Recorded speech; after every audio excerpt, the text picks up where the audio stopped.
Sure, you've answered this before, but if you were starting over as a streamer / content creator, what skill would you focus on first? If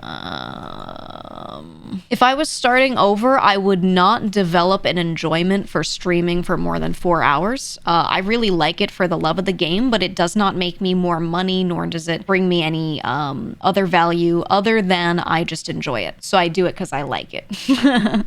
But it doesn't actually, like, on paper make me anything crazy other than I had a good time. So if I were starting over, I would stick to never streaming more than 4 hours and then using another 2 after every stream to do, you know, put up my own VODs, record some shorts, and work on a long form YouTube video. And I would do that every single day. And I would have so much more content out on so many other platforms. I would grow a lot better. I would just be doing better overall. That would just, plain and simple, it'd be a different life. Instead, I stream for minimum 6, often more. I've been trying to cut that down and not do like 9-hour streams all the time. I've been trying to do like 6.5, 7. But instead, yeah, I stream minimum 6 hours and tire myself out. And then afterward, do a lot of my admin work myself, and then also work on an entire separate company. And then I go to bed at 5 a.m. And then I'm up by 10 doing it again. I work before stream too. I game a little, but yeah, if I were you and you're looking for advice, like what should I do? Brother, stream for YouTube. Actually, this is my advice. Stream for YouTube. Forget Twitch. Stream on Twitch.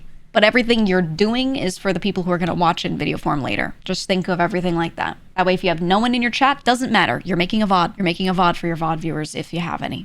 And if you don't, whatever. They will eventually be found. Someone will find that VOD. And you don't want them to watch it and be like, this sucks, right? Just keep your mindset on doing everything for them. That's how you should do it if you're smart. But you could be stupid like me and stream for 9 hours. Because you like it, I guess. I don't actually recommend it. It's actually like the dumbest thing you could do.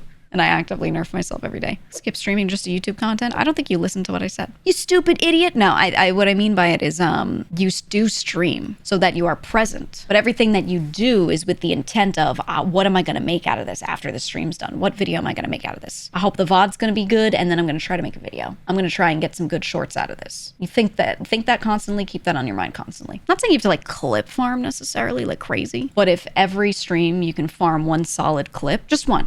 Great. Now you have a really good YouTube short that you can go pull and edit, and you have a short every stream. If you stream 5 days a week, now you have 5 shorts a week, right? That you thought about and you were making with intent. That makes sense. TLDR is stream but be long form content brained when doing it. Yep, yeah, exactly. Like I don't always do that. A good example is when I did the dating profile reviews. That alone will make a great YouTube video, right? So I could have had you guys submit that and then I just record, or I could just do it on stream. So stream gets to see it and have a good stream, and I can make a video out of it. Wow. What a double use of time there. Ooh, how efficient. Stuff like that, you know? And you make the most out of it. And then what could I do? Some of those reviews that were really funny, maybe a couple of them, I could take the long form video version of it, and I could take a few of those and turn them into shorts. Because the people that watch shorts and the people that watch long form are not the same people. It's totally different audiences, right?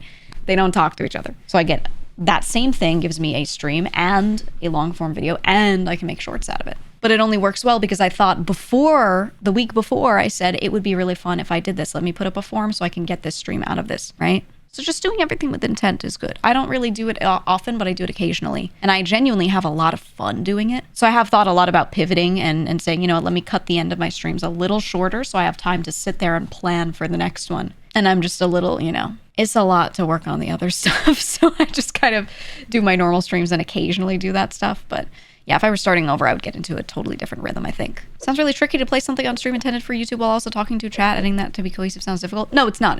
It's totally fine to still stream it normally. I'm saying what you choose to do is for YouTube. Let me not play this game because no one is going to watch the YouTube video of this game. Let me play that game because they will want to see that. But you can still do your stream like a stream. You just think about occasionally, you think about the story arcs. You say, I don't know how to describe this because I'm not trying to launch into an hour-long conversation about storylines in YouTube videos, but Basically, you need a hook, and then you need a climax, and you need a conclusion to every YouTube video, right? So you just have to be aware of what you want those to be or what they could be while you're streaming, and make sure they appear somewhere in the stream so they can get into it. But most of what you do can still just be talking to chat and be normal, if that makes sense. So when a Minecraft video happens and they're playing on their big old server, but they're having some story arc and they're like doing it, and then it just peters out on stream, nothing really happens, they can go, you know what, let me make something happen so I have a good conclusion to this. And then they do that on stream. They go up to that person on the server and talk to them and do this event or whatever they're doing to make sure that there's some sort of wrap up to it,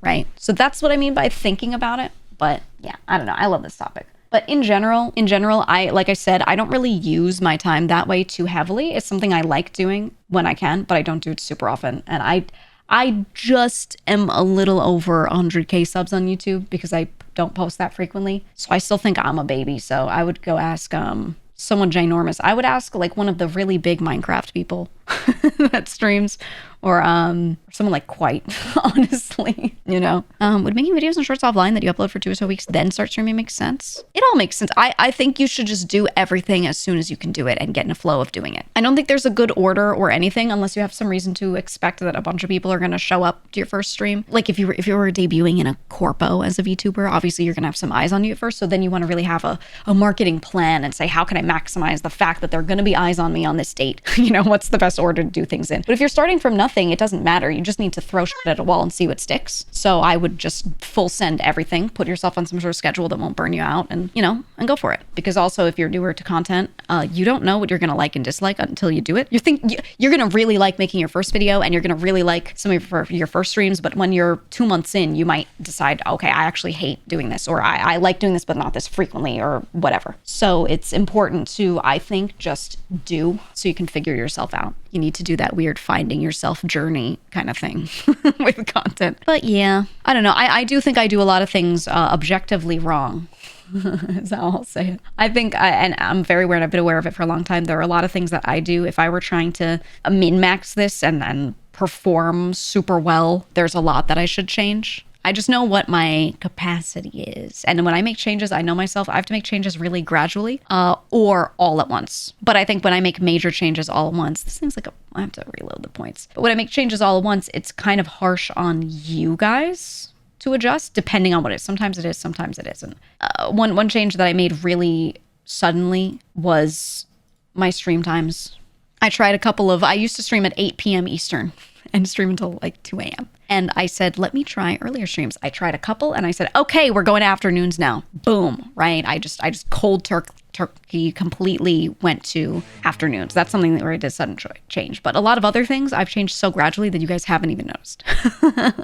For myself, I also am not good at sticking to things unless I slowly, gradually add them in. Or again, cold turkey everything at once. It's not just for you guys, it's for me too. I have to pick one or the other. So yeah, for me, I have chosen to take most of those things and drip feed those changes. And that has been best for me, for sure. I think for YouTube, you should have a separate shorts channel, long form channel. No, they're different algos and they don't affect each other. I would put both on the same channel. I'll tell you what I think about YouTube channels, because I know a lot of people do have YouTube channels, even if they're not streamers or anything. A lot of people like to play around with that. Just have one and do everything on one. Everything except for VODs if you're a streamer. Everything on one, even if it seems conflicting. And then what you do is when one thing sticks, let's say one video does well, or your shorts start doing well, or whatever it is, make that channel now about that.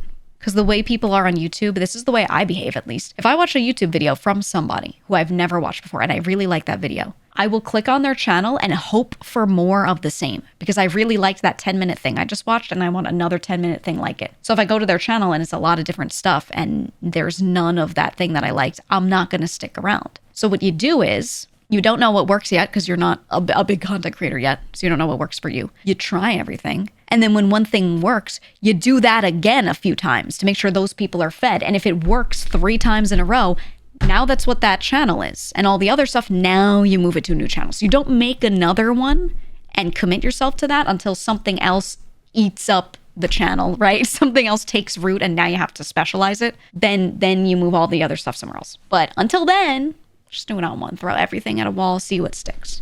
because I think trying to strategically do everything from the beginning is you pigeonholing yourself personally. I think you should do and try everything, you know? And I kind of do that with streaming. That's why I like variety streaming. I try all sorts of games out and I see what you guys like. And if I do something and you guys like it, okay, I try it again. You guys like it again? Okay, I'll try it a third time. You like it a third time? All right, stuff like this will now be on the channel a little more, right? If I do the same and you guys just don't like it, you just don't like watching that genre, okay, then I just won't play that genre on stream very much. I try again in a few months to see if anything's changed. Maybe it was just that one game, you know, whatever. If you don't, okay, all right. That's it, right? You just try stuff out. Channels are like a roguelike until you get locked into a build. That's that's pretty much what it is. You have to go in fresh, not expecting anything, see what you get, pick what's best out of what you have, and just make a path. That's it. That is really the best way to put it. And you can't predict. You can't predict. If you try to predict, you're doing too much. You're gonna stress yourself out. Also, I would say just don't do content creation. Just be a viewer and have a good time and have a great life. Work a job that actually pays you and take up a hobby like bonsai, gardening, painting, music. That's the best way to do it. Yeah, but hobbies are boring. You think content creation is exciting and fun? You're wrong. It's just more work. Except you have this really volatile group of people called the folks on the internet who are reacting to everything you do. So not only are you doing stuff, but you also are at the whims of whatever they think of it in general, which I think does not work well for a lot of people. A lot of people find that that's the part they really don't like. So